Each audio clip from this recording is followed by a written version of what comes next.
Everybody knows Warren Buffett, right? The Oracle of Omaha, the legendary investor.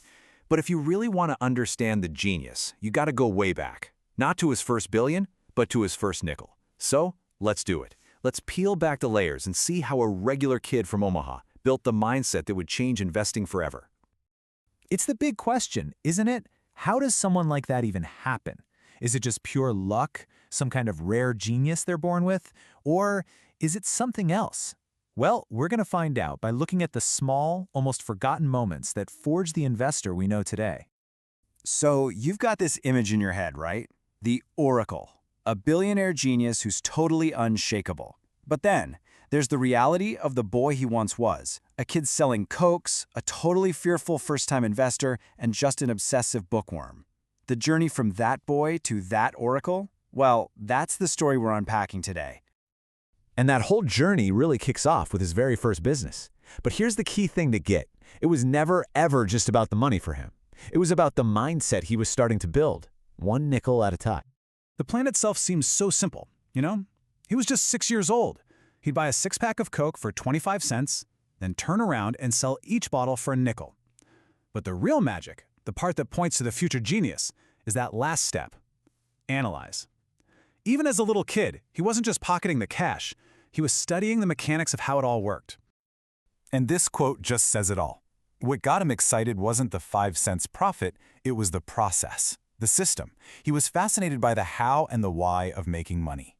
He was already captivated by the business itself, and that, right there, is a massive piece of the puzzle. So, naturally, that fascination with systems led him straight to the ultimate system, the stock market. But his first dip into investing, well, it was about to teach him one of the most painful and valuable lessons of his entire life. Okay, so picture this. He's just 11 years old, he takes the plunge, he even gets his sister Doris to go in with him, and they buy 3 shares of this company called City Service Preferred. He's officially in the game. And almost immediately, it turns into an absolute nightmare.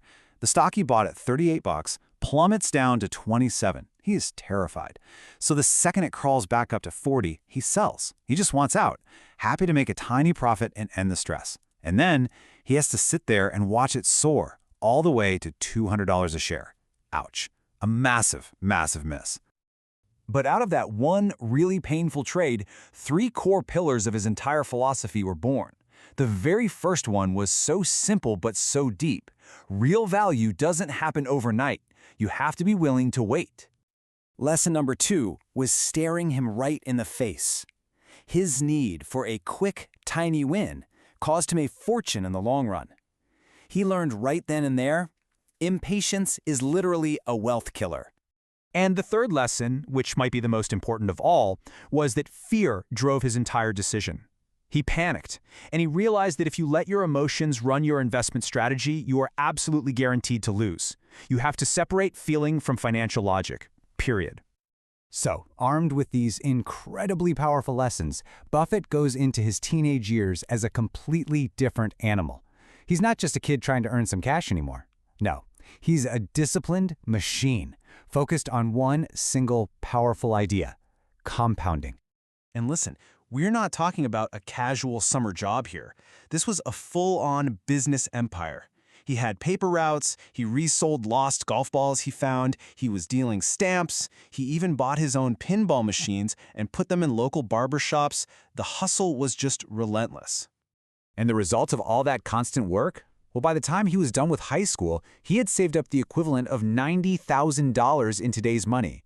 Think about that.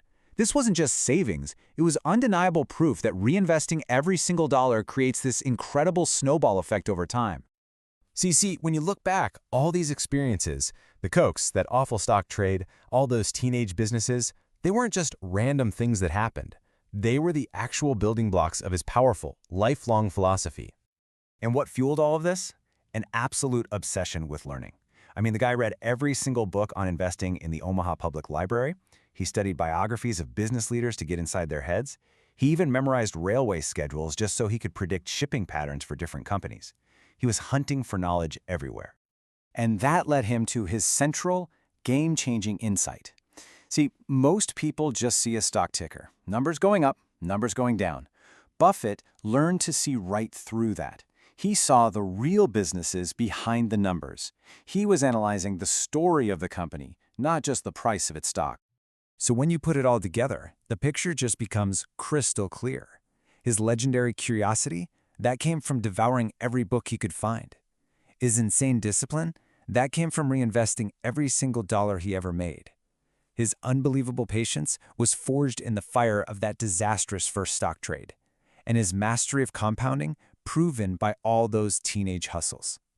At the end of the day, the legend of Warren Buffett wasn't born in some fancy boardroom. It was built piece by piece, starting in childhood. It wasn't luck, it was a mindset. And that really just leaves us with one final thing to think about. What's the first block of your own mindset that you can start laying today? You hear the name Warren Buffett and you immediately think investing genius, right? But have you ever stopped to wonder how he actually got there? How did a kid from Omaha who was obsessed with numbers develop this legendary philosophy that basically changed the investing game forever? Well, today we're going to pull back that curtain and look at how the master was really made. It all starts here, with a young Warren Buffett. I mean, he was already incredibly driven, laser-focused on creating wealth, but something was missing. He was still searching for a real system, a coherent set of rules to guide him through the absolute chaos of the financial markets. So picture this. He's in college and his focus is just unreal. While everybody else is doing, typical college stuff, going to football games, parties, Buffett is buried in corporate reports and financial statements.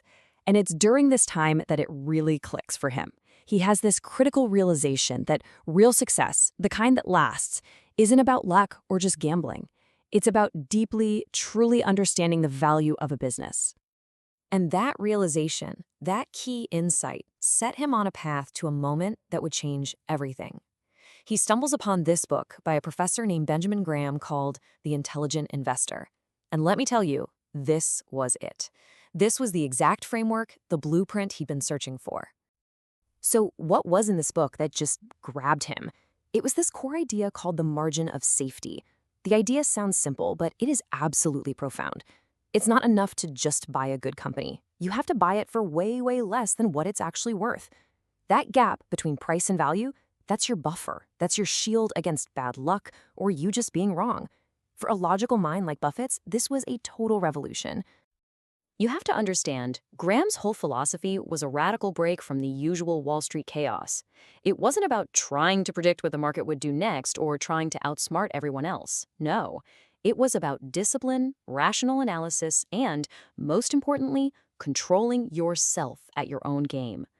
This was that logical, non-speculative framework that Buffett just knew in his gut was the right way to go. So, think about it. You've just found the philosophy that changes your entire worldview. What do you do next? Well, for Buffett, the answer was obvious. You go learn from the guy who wrote the book. And that's exactly what he did. He enrolled at Columbia Business School for one reason and one reason only, to study directly under Benjamin Graham himself. And he didn't just show up to class. He owned this material. In fact, get this. Warren Buffett is the only student Benjamin Graham ever gave an A+2. Ever. That one little detail tells you everything, doesn't it?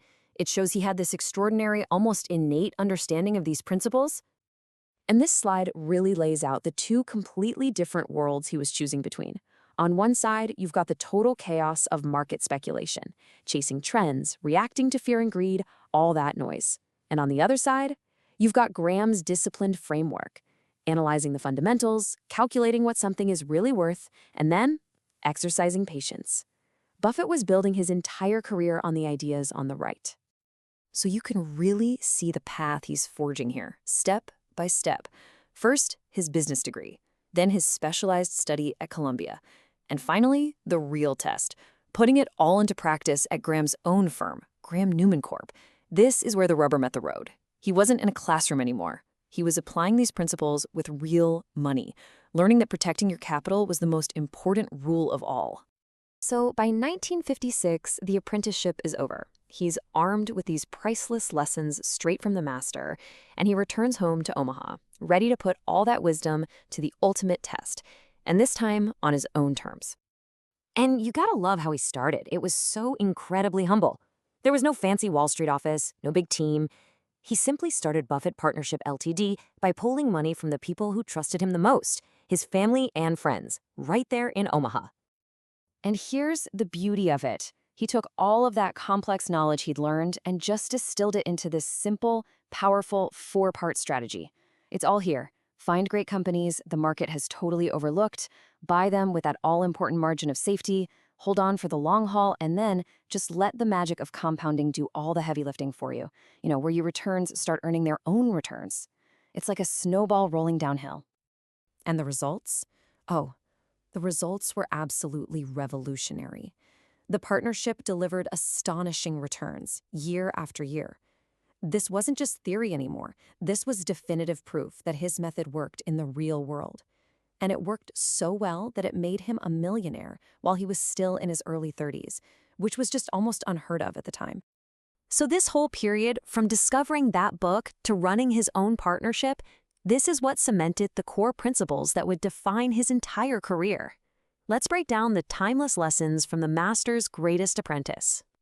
These really became his foundational pillars. First, understand what a business is actually worth, and don't get distracted by its fluctuating stock price. Second, he learned that finding the right mentor can accelerate your growth like nothing else. Third, and this is huge, he mastered his own emotions, because rationality always wins over reaction. He understood that patience isn't just a virtue, it's a core strategy. And above all, protecting your capital is, and always will be, rule number 1. Which brings us to a final, crucial question for today. The entire Buffett playbook is built on discipline and deep, long-term patience. But in our world of instant news, high-frequency trading, and just constant noise, is that kind of patience even possible anymore? Or has it become the rarest commodity of all?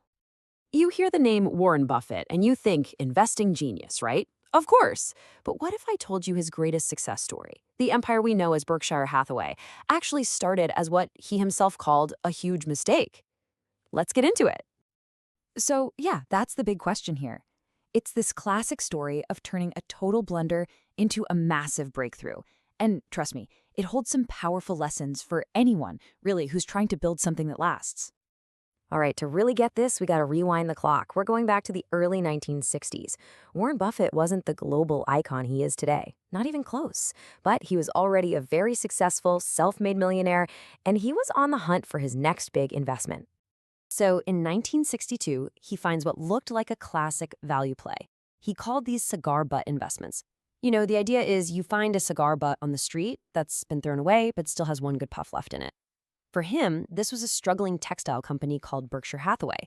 The math seemed simple. The stock was selling for less than the company's assets were actually worth. It looks like a cheap, easy win. Okay, so here's the catch. And man, was it a big one. While the stock price was cheap, the business itself was, well, it was on life support. The American textile industry was getting absolutely crushed by cheaper foreign competition, and Berkshire was just bleeding cash. Basically, he'd bought a cheap ticket on a sinking ship. Now, look, most investors would have just cut their losses, right? Sell the stock, maybe take a small hit, and just move on. But Buffett did something completely different. He had this realization that his mistake wasn't buying the company. The mistake was thinking the value was still in making textiles. He saw that this broken-down old company could become something else entirely, a vehicle for all of his future investments. And that realization, well, it led to one of the most brilliant strategic pivots in the history of business. It completely changed everything for the company. Buffett knew deep down that trying to fix this old, rusty textile engine was just throwing good money after bad. It was a fundamentally broken business, plain and simple. So instead of trying to patch up the old engine, he decided to build a brand new one, right inside the shell of the old company. His plan was, well, it was kind of radical, and it broke down into 3 simple steps. First, stop putting any more money into the failing textile business. Basically, starve it. Second, take whatever little profits the mill was still making and use that cash to buy pieces of totally different, wonderful businesses. And third, over time, just completely transform Berkshire Hathaway from a textile mill into a holding company, a collection of great businesses. And just like that, the whole game changed. Buffett wasn't picking up cigar butts off the street anymore. No, he was in a totally new business now, the business of buying great companies. One of the first big moves was Geico. Now, the company was in a bit of hot water at the time, had some temporary problems that spooked everyone else, but Buffett saw what really mattered, this incredibly efficient business model that gave it a huge, long-lasting advantage over its competitors. So he swooped in and bought it at a discount. Then you've got See's Candies, and this one really shows how his thinking was evolving. See's wasn't some huge corporation, but it had this incredibly valuable thing: intense brand loyalty. People absolutely loved their chocolate and would happily pay a little more for it year after year. That's what you call pricing power, and Buffett knew that was basically a gold mine. And then, of course, the big one, Coca-Cola. I mean, come on. He saw a company with a brand that was recognized and loved in pretty much every single country on Earth. This was a business with massive, sustainable global power. He wasn't just buying shares, he was buying a piece of global culture. So the core principle that rose from the ashes of that initial mistake, it was crystal clear now. The goal had totally shifted. Forget finding cheap cigar butt stocks. The real goal was to identify and own truly wonderful businesses for the long haul. But here's the thing. Just buying these companies wasn't enough. It took a whole different way of thinking. A mindset that was the complete opposite of what everyone else on Wall Street was doing. And honestly, this one single quote from the man himself just says it all. Forget about quarterly earnings. Forget about the daily ups and downs of the market. When Buffett bought into a business, his plan was to own it forever, just letting it grow and compound its value over decades. This whole mindset really boils down to 4 key pillars. First, you've got patience. He's famous for being willing to sit on piles of cash for years, just waiting for the perfect opportunity. Then, discipline. He avoids trendy fads and sticks to what he actually understands. Third, rationality. Every single decision is based on cold, hard logic and facts, not fear or greed. And finally, the magic ingredient, compounding. Reinvesting profits intelligently and just letting time do all the heavy lifting for you. So when you put it all together, you take the pivot, you add in the focus on amazing businesses, and you top it off with that forever mindset, what you get is, well, it's a true compounding machine. So what are the big lessons we can pull from this incredible story? Well, first off, real lasting wealth is built by owning pieces of great businesses, not by frantically trading stocks. Second, our biggest mistakes can actually become our greatest opportunities if we're creative about it. Third, thinking long-term is a superpower. It lets your advantages just compound on themselves exponentially. And finally, having the right mindset, patience, discipline, rationality, that is so much more important than trying to time the market. Buffett literally turned a dying factory into a machine that creates wealth forever. And that kind of leaves you with a big question, doesn't it? Whether it's in your career, your investments, or even your personal skills, what forever machine could you be building by using these same ideas?